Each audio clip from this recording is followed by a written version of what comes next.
Yo, guys, it's Kyle coming at you from Bane's Film Reviews. Today, I am sitting down with Sandrine Brodeur-Desrosiers. Don't mind me; I had to check my cheat sheet because I don't want to butcher your name. I'm so sorry. But this is the director of a short dramatic film called Fanmi. It's absolutely beautiful. I had a chance to watch it the other day. Had a chance to review it. Review is not posted yet, but it's incredibly positive. So you will I hope you appreciate it when it does post. Sandrine, thank you so much for sitting down with me today. How are we doing? Well, thanks to you. I'm doing fine. I'm very happy that you have me here today. Awesome, awesome. Um, I was really moved by the short film. It was so well done. And that's why I asked that you guys sit down with me today because I have so many questions. Um, but first, I want to know, how did you get into film in the first place? I started studying in music and theater. Then Okay, I moved forward. I had grants and I was accepted in a school in Montreal. It's Concordia University in film production, and I okay, got in and I got grants to continue working on the craft as a director. So life just went along along. So this is how I got into film. Then I studied in acting at the Drama Center in London, and I came back to do screenwriting, script writing in feature film writing. oh, Uh, cool. yeah, so all these skills, so music, theater, I like directing because it gathers it all. Yeah, that's very cool. And then, so where did the idea for Find Me come from? Actually, Carmine is the writer and co-director of the film, and Mhm. she did a contest in Quebec, and she used a short story, and then she adapted that short story, and they contacted me to direct it. But then by the time the film we got into production, Carmen had started directing, so I was Okay. like, "Do it," and then she was like, "No, let's do it together." So we did it together. It was great, and so the idea came from this short story, but we both were moved by this relationship between a mother and a daughter that I Hmm. think can be that even men can relate to with Hmm. anyone who has a parent figure Yeah. can relate to. And she used those this mother that is from usually from originated from Haiti. So she added this layer to the story, and the adaptation was very beautiful. It's the first thing I read before the short story, and Carmen succeeded to really dive into this a complex relationship between a mother and a daughter. Okay. So this is what attracted me to the material. Okay. And then why did you choose that specific title? Fami actually means family. Hmm. So and yeah, I don't know. It went along. So Yeah. this is the short story. If I translate the title, is the things that are not meaningless, but the things that are meaningless and the things that are meaningful. Hmm. Uh, so if I do a very rough translation of the short story title, but Okay. then it it was more significant to have a title that was in Creole, and to have Mm. this title that meant family, which is the bond that they have, but Yeah. that it yeah. Very cool. Yeah, it was authentic to who those characters were. And I think that's important. But I was curious why you chose that and not just being direct and saying family. But that's very cool. It's a nice touch. It's important that you have that in there, I think. Yeah, and we Um, decided to keep it in Creole. I don't know if it's the same in English. I'm sorry, yeah, the Creole. Creole. So yeah, just because it was just the story. Yeah, very nice. And then, so I was curious. Well, before I get to this, had you guys known one another before doing this project? Had you guys worked together prior? No, actually, they asked me to direct it like I think 7 years ago. It took that long to Wow. produce, and by the time we tried to have money to do the film, we were very close at some point because there's government funding in Canada. Mm, And then we didn't get it, and we decided to do it with our own money and just okay. gather the crew. But we're very lucky to have like we've done some things before, so it was Mm, I've done 17 short films. so, wow. so we have a great crew, people that are like they know what they're doing. Sorry, it's Carmine that she's calling. So yeah, so she's so we decided to do it with this crew that was Mm, very well very good.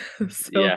yeah, so this is how we did it, and we didn't work together, but we worked together on that film for almost like I think she worked 3 years alone, then I came along, or 2 years. Then so Mm, we worked on that for like 2 or 3 years together, wow. uh, thinking about the film and like defending the film. So Yeah. it became our project. That's such a long time to work on one project. I mean, you hear people say, "Oh, I filmed in a night. I filmed in 1 week," and it's great that they can do that, and it's great when their product is awesome. But to put that much time and effort into one project, years and years into one project, that's incredible. Yeah, And and for a short film, so it's yeah, almost the same amount of time for a feature. It's just yeah. a longer shoot, but yeah, to try to get the money and to gather the great team together, it takes time. Well, kudos to you guys for being so passionate about it and not giving up, because I don't know if I could have done it for that long and stayed stayed so positive. Um, Well, we're very happy with the outcome. We didn't expect any of you that, should be. so yeah, so we're very surprised and happy. So. Good. Well, you should be happy. You guys should be proud of yourselves because again, it was phenomenal. But I'm curious, what are the positives, like what are the perks of working with a co-director, and what are the challenges of directing with someone else? Um, we actually, if Carmen is had not received the link, so if Oh, I can just send it to her and she can join. If yeah, sorry, absolutely. I didn't want to interrupt. No, no, Uh, you're fine. I don't know if you're gonna do a.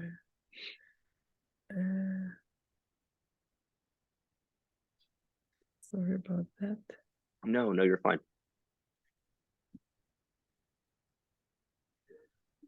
Oh, yeah.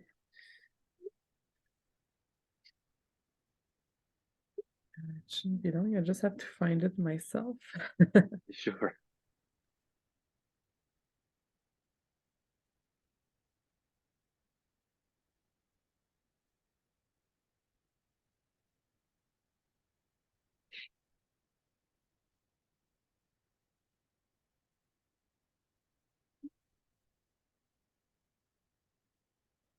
Okay, so she should come anytime soon.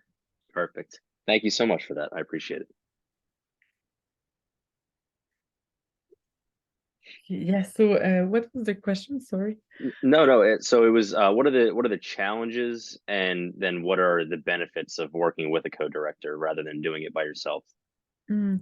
Well, I think Carmen is gonna join anytime soon, but I Yeah. think what is great is that we can already confront our ideas and make sure that people will understand. It seems weird to say, but like, is it a good idea or not a good idea? Or Mm, like you have someone to bounce ideas with. So and to enrich to make that world richer. So and we were very aware, and we were very careful to. You just asked what was the like co-directing. Nice. Cool. So Well, yeah. thank you so much for sitting down with me. I appreciate it. Um, uh, guys, with me I have Carmine Pierre-Dufour, who is a writer and director of Fanmi. And I just asked what were the benefits and what were the challenges of co-directing rather than directing by yourself. Right, right. And I just want to say apologies completely. I just didn't see this link at all. No, So no, you're fine. Things happen. and thank you for having us. Of Yeah, course. I guess co-directing for me, I've never really directed by myself yet. So Okay. I've done it only once compared to I've done more co-directing. So I'm used to, for me, there's a way of like the collaborating and because it's usually based on a script that I've written. So Mhm. it's more about making sure that the other director, in this case, Sandrine, feels like she also has her vision and her thoughts being heard, and to make sure that we are like blending those visions together. Okay. So I think like, yes, it is a challenge because we have to like try to explain out loud to the other person what's in our brains, and like even when you think you're on the same page, sometimes like we set up a scene and we're like, yeah, like we discussed like this, and you're like, oh no, I mean in my head it was clearly like this. So there's stuff like that, but I think it is very rich because then you learn from the other. We all have skills and things that we're better at, and so it becomes like even just it helps make the project even better. I think to have two Hmm. brains on it, it really does. So yeah, I think those are the pros and cons. But So yeah, I go ahead. think Yeah. like Carmen said, she had worked on that project, as I said, for so long that it was Mhm. like it was already very rich to work with her because she had thought about this project a lot, Mhm. and we had this kind of rule that we had to be both happy. Yeah, Yeah. So every time we would try something, if the other one wanted to try something else, we would try to have both options, or to be happy with the direction we would go to. So we had this rule, and it was very great during the editing and like yeah, thinking about the post-production as well, Mm. to try to gather the ideas together. And as Carmen said, it really enriched the world.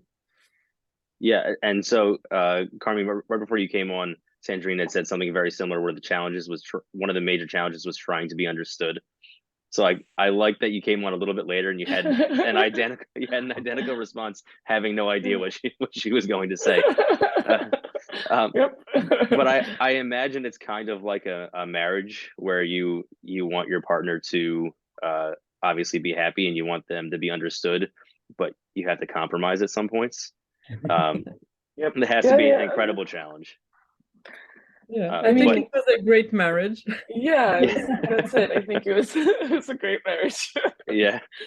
Yeah, yeah, it worked. And so I'm always curious about the casting process because it's obviously it's different for everyone. It's different for every film, but a lot of times you find the casting is good because they're both good actors or they're all good actors, and that's obviously the case here.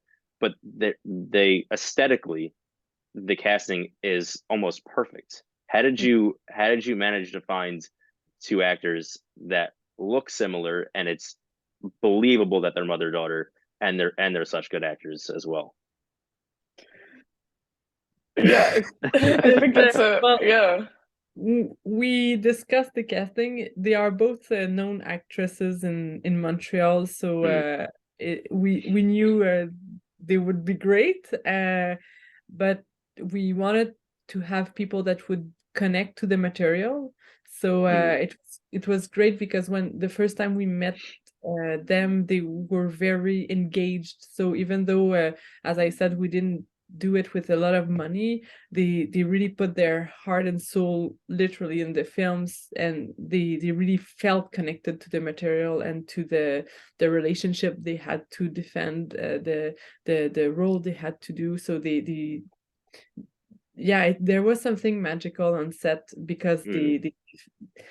they talked to us about their own family, and so Yeah, it was very it was like being in a family all together. yeah. But Karen has the best story on how she's the one that got the mother.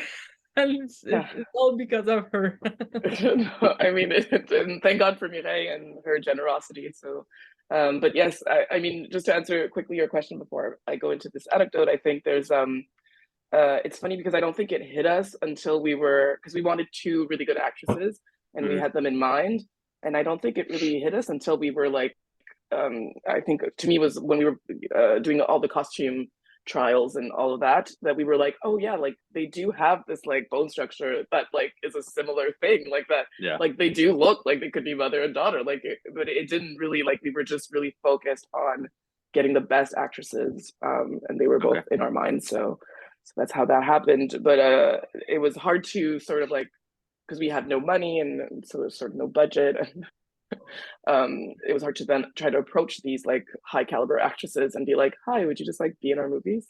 And I had tried to reach Mireille by email, through a friend who sent me her info, but I hadn't heard back. And then randomly she was at a restaurant where I was at, and like I was there with some of my friends, and like she came in and just like, I don't know, we're in you know, Montreal, and you see a table of Black women and another Black woman comes in and she like nods, you know, and she's like, hi. And we're like, oh, and in my head, I'm like, she's the actress we need. So like, I waited for her she was like with a big theater troupe, like she was doing a play. And then I waited for her to like go alone to the restroom, and then like followed her, and then like, just like ambushed her in the bathroom and was like, hi, and like pretended I was like, oh, I'm washing my hands, totally normal.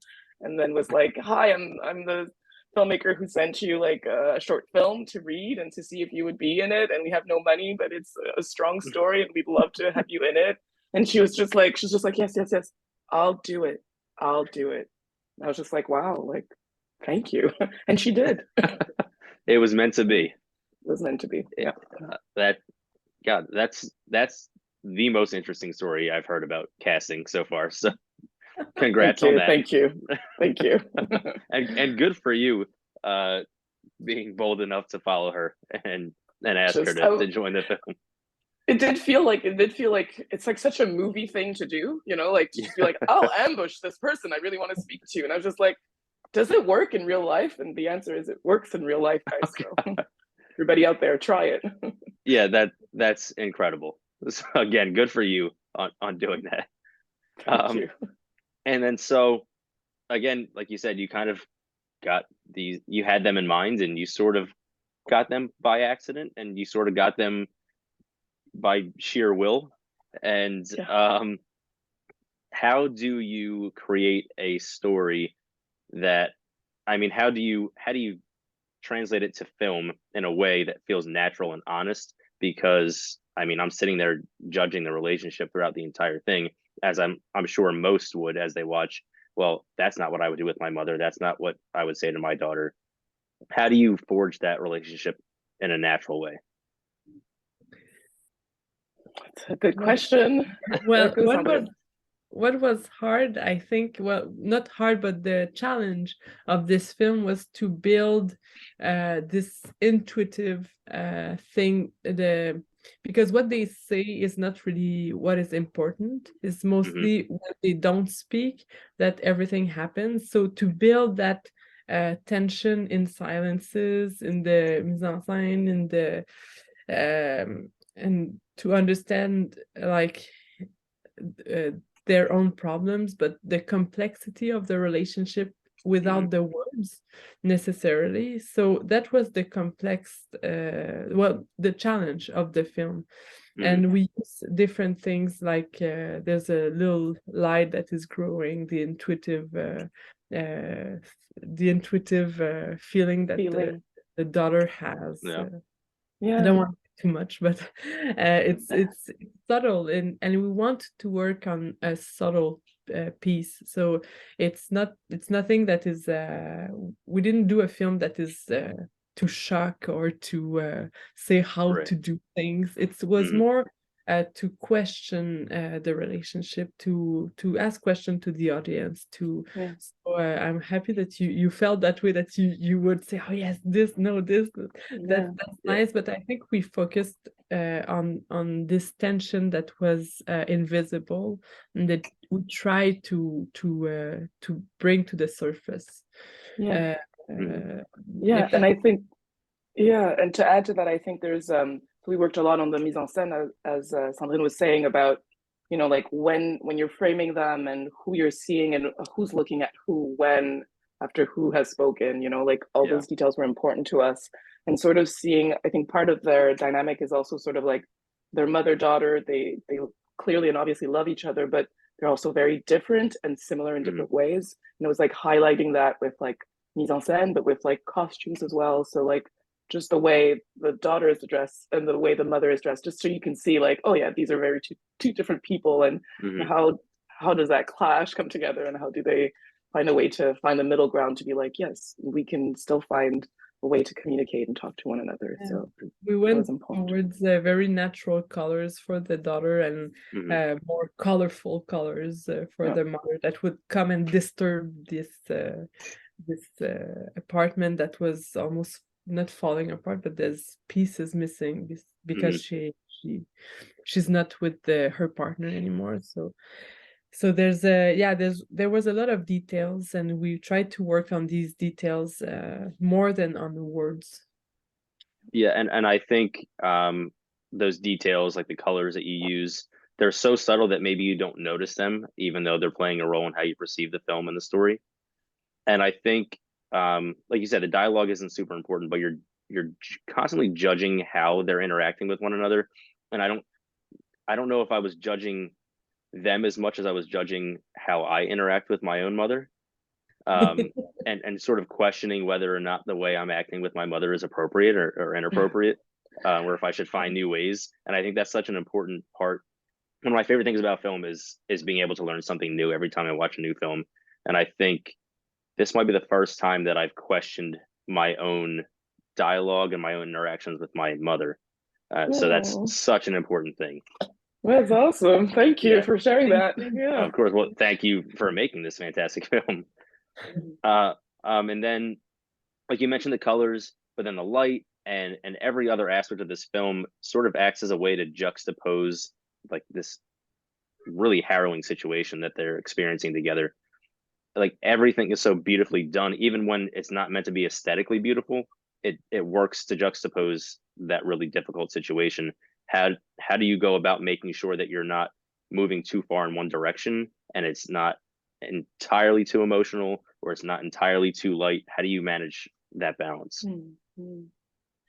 That's a good question. It's a good question. I think it is like trying to, like, I think I'll take the example of like when we were working on like the sound, sort of all the mix, you know, it was really important, actually to Sandrine, that it come from an organic, like that it be organic to the story, and that's what also is involved in the soundscape, you know.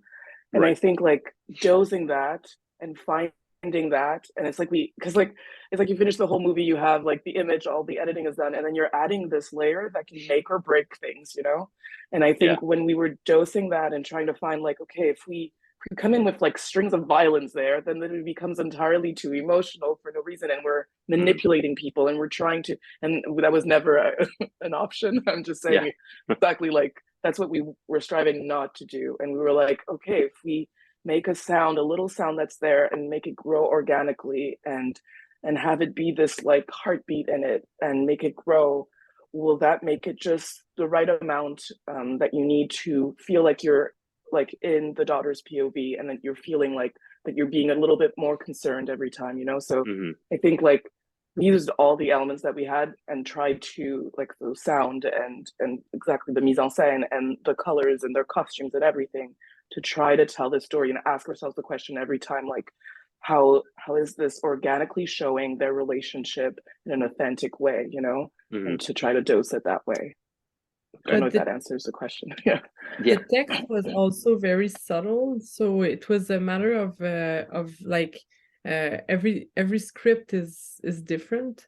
So we engage, as Carmine said, we engage into this thought process where how, like, what is too much, what is not enough, and how we make the invisible visible, but yet it's not something we should feel it, but not highlight it. So it was always this balance that we tried to find, and we were interested in naturalistic film, but with a little bit of magical realism.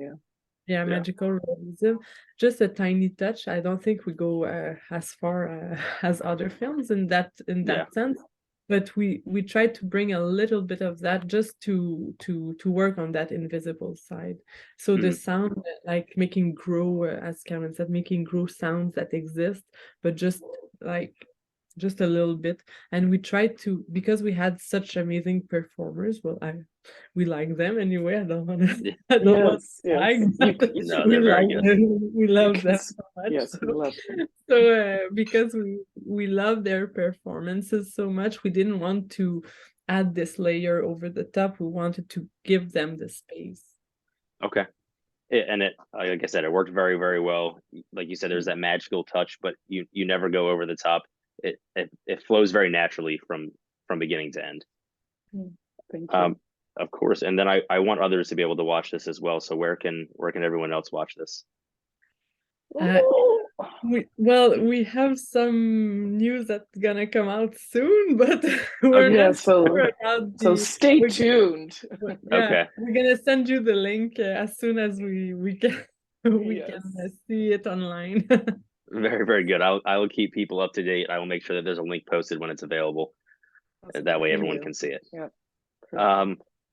And then, so what are you guys working on right now, if anything? Sandrine, go. Well, I finished my first feature. Congratulations. Thank you. And now it's like in distribution. And I'm working on my second feature, and I'm doing all sort of stuff. Like I'm doing a course as intimacy coordinator, and I'm also teaching acting and directing for screen, but I'm doing also a short film documentary with my dad, so I stay in the family family topic. Yeah, very nice. And I'm currently writing about, I don't know, many feature film scripts, so that when one is ready enough, I can get that one made, and then I'll have them all ready. I'll have like a lineup of feature films ready. Very nice. So I'm very much in the writing phase right now, and I submitted to get a bunch of money to see. Hopefully I get to. There's a short film that I wrote that I'd like to direct by myself, do that experience. So we will know soon if I get to do that. Yep. Very, very cool. Best of luck to both of you on all those things. And then my final question, I love the different reactions and responses. What are some of your favorite films? Oh God. One of the main, Moonlight was our main for Fanmi. It was our it was our main inspiration, if I may say. That's a good one to be able to just state. Moonlight is forever like top 5 films for me in my life. Fantastic. But it is, I don't know. I really like any type of film from Sofia Coppola, Kelly Reichardt. I like the nuanced, very like sort of what I aspire to do. These are the filmmakers that inspire me. So, yeah. Very, very cool. Very Jenkins. I also like Charlie Kaufman's film. Yes, you have more of the magical realism aspect too. So. Yeah. But it's a big bracket. Yeah. Well, but it's that's a hard question to end with. I know it is, and that's why I like ending with it so much. And I wasn't sure how people were responding and if people enjoyed the question. And my wife watched a couple of these, and she was like, "I love seeing how people react to these." So I'm going to keep asking because she enjoys it so much. That's good. I want to La Ciénaga from Lucrecia Martel. I'm going to add that one. What was it? Fast. La Ciénaga. It's Lucrecia Martel, I believe her name is.